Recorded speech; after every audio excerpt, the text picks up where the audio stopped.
Okay, so this happened. The Han Solo film directors Phil Lord and Chris Miller were ousted from the project. Losing directors isn't unheard of. In fact, it's more common than you'd initially think. However, there's been a lot of recent examples of this of late. Edgar Wright in Ant-Man, Steven Soderbergh in Moneyball, Josh Trank in probably a Boba Fett film, Brenda Chapman in Brave, Tim Miller in Deadpool 2, a long list of directors in DC films. Crazy days. This, however, is a bit different considering the movie was still filming when it happened, which isn't unheard of, but it's nearly unheard of. What I want to do here, however, is try and unpack what happened and what it might mean for the final film based off the current spate of information available. But if you are watching this from the future and have already seen the finished film, I predict that it will win Best Cinematography 2018, Best Costume Design, Best Picture, Best Visual Effects, Best Editing, Best Documentary, Best Short Film Live Action, and Best Short Film Animated. If I'm wrong, it doesn't really matter. I'll just delete this video, pick up my laptop, and then walk into the ocean. Now, the official statement from Lucasfilm and Lord and Miller cites creative differences, which certainly seems to be true. But what it doesn't mention is that there probably wasn't the shaking of hands and the parting of ways. They were fired. It seems as if they were given an ultimatum to film what was in the original script, which is said to be great, and they weren't really on board with that. The duo, however, seemed to be under the impression that the differences could have been worked through, and them being let go was a surprise. Weirdly, because I'm never on top of anything, my podcast, The Weekly Planet, received an anonymous tip that things weren't right with the project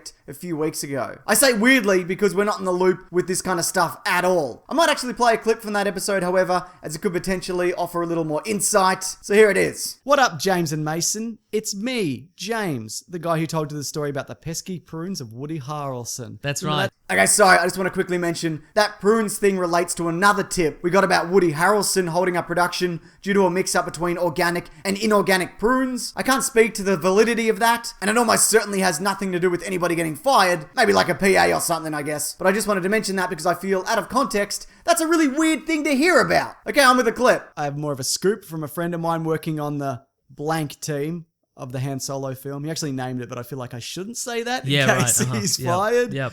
If you're listening, Lucasfilm, you can fire all of your teams. Anyone working alone, they're not the leak. No. But if they're on a team, just boot them and replace them with anyone else. It's fine.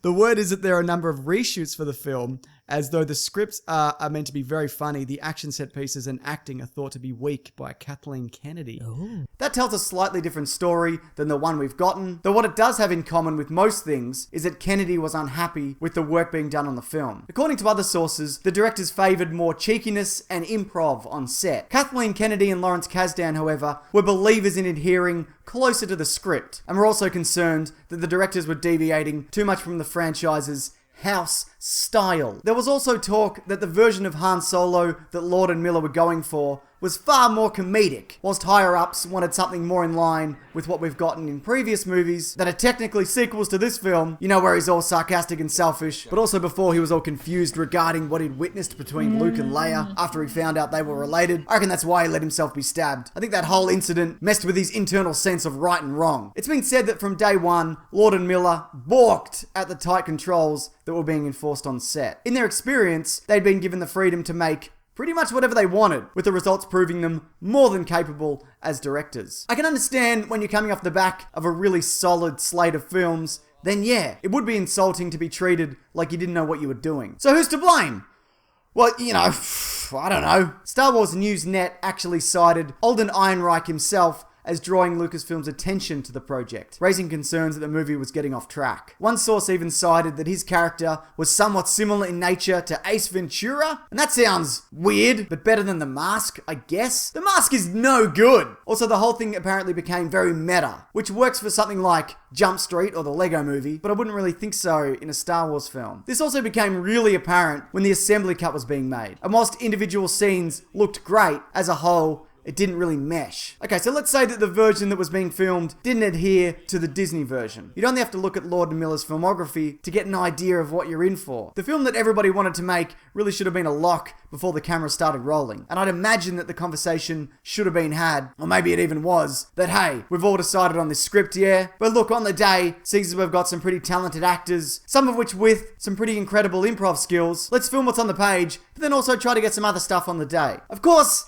that is easier said than done. When it comes to filmmaking, time is money. And money, well, money is it's still money. But my point is, Lord and Miller may have been able to try out a whole bunch of different takes with the Jump Street movies, but with something the size and scope of a Star Wars film, that kind of flexibility probably isn't really there. And we already knew that Lucasfilm were fairly rigid in terms of what they want as a finished product. Gareth Edwards wasn't fired from Rogue One, but we do know that he took a backseat to Tony Gilroy, who was paid $5 million plus to come in and rewrite and reshoot large chunks of that movie. I've done a whole video on what was left out of that film. I'll link it below if you're keen. As I mentioned also, it seems as if Josh Trank was fired from his standalone Star Wars film. Officially, he left the production on his own accord, but that really seems to be the case of jump before Lucasfilm fires you because the whole Fantastic Four filming process was a debacle. Also, in the end, the film was a flaming pile of garbage. J.J. Abrams on Episode 7 is a different story, however. I think the reason that production went so smoothly is because he's more of an old school style director. Yes, changes were made as the film progressed and things were added in reshoots, but his vision and style of direction worked in tandem with Lucasfilm. Kathy Kennedy bloody loves him, as did Kasdan. There's images of these guys collaborating on set, having a good old time. I bet they were like, hey, with those guys we hired from the raid, do you want to have them do zero martial arts? And both of them were like,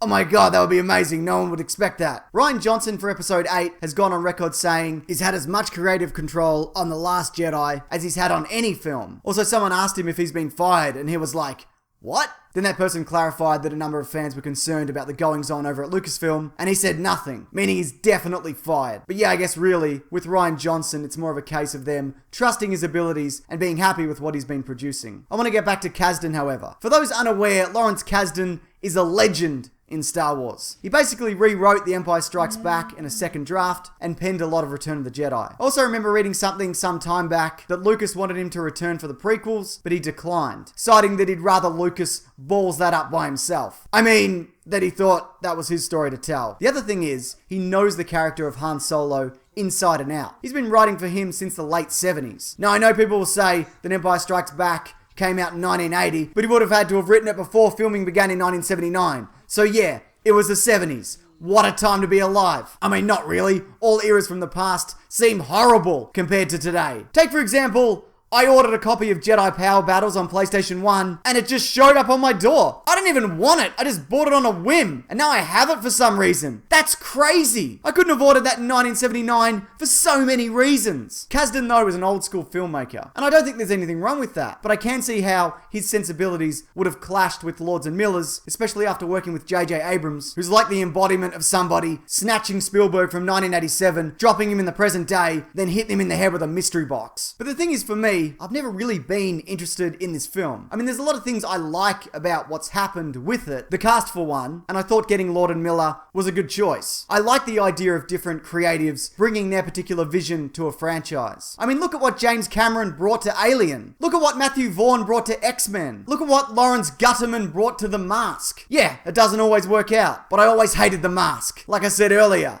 The Mask is no good. The point is, Lord and Miller were a huge reason why I had any interest in this film at all. I don't care about a Han Solo prequel movie, but if I'm going to see one, because I will, I'd rather it be, at the very least, not something that feels paint by numbers. But at the same time, a meta version of the character would be odd, and I understand Lucasfilm's position, especially if the original script is as good as people say. And regardless of what you think of Rogue One and The Force Awakens, critically, they've done really well, and they've made a lot of money. Disney have done an excellent job of rebuilding the brand of Star Wars. It's bigger than ever. So when the question is asked, do Lucasfilm need new leadership? Well, I think no, not really. When Edgar Wright left Ant-Man, Kevin Feige wasn't questioned. When all those directors left DC, nobody said, hey, it looks like DC really don't know what they're doing. Actually, you know, a lot of people said that, didn't they? I don't know. I'm in two minds about this whole thing. I understand the decision, but I also don't want to watch bland, toothless Star Wars films for the rest of eternity. In an ideal world, they would have been able to reach some kind of middle ground where Kathleen Kennedy was happy with how Lord and Miller folded their socks. But I'd argue that you don't really need to fold your socks at all. You just kind of ball them up like this and then throw them in a drawer. I thought that's what everyone did. I mean, I know some people go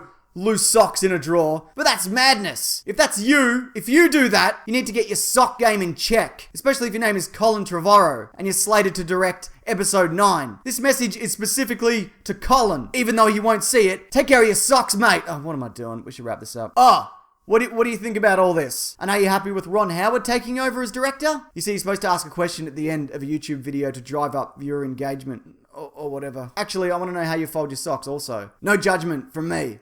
Unless you're throwing them in loose, don't. Come on, we're human beings, we're not animals, are we? But if you do leave a comment, you could win a loot crate. I give away loot crates here every week. Here's last week's winner. If you are this person, just private message me these details and it's all yours. Also, every Tuesday on this channel, we do something called Caravan of Garbage, where we play some good or terrible things from the past. We've done a couple of Star Wars ones before. If you're thinking about checking them out, well, here's a clip. What a battle for the ages, It does Mason. look like if I looked at that from a very long way away, I might think it was a clip from a movie. What movie? Maybe Return of the Jedi? Have you seen Return of the Jedi? Yes. I don't think Looks you like, have. no, this is Return of the Jedi, right? Isn't that we're watching Return of the Jedi? We are, yes. What is that? I have no idea. What is no? That's non-canonical. He shot a purple laser out of his hand. Where did that come from? I don't know what to tell you, mate. Also, every Monday, my podcast, The Weekly Planet, is released. That's where we talk movies and comics and TV shows, and we always have the hottest scoops imaginable. Not really. That's linked below along with everything else. But thanks for watching this. I appreciate it. Take care.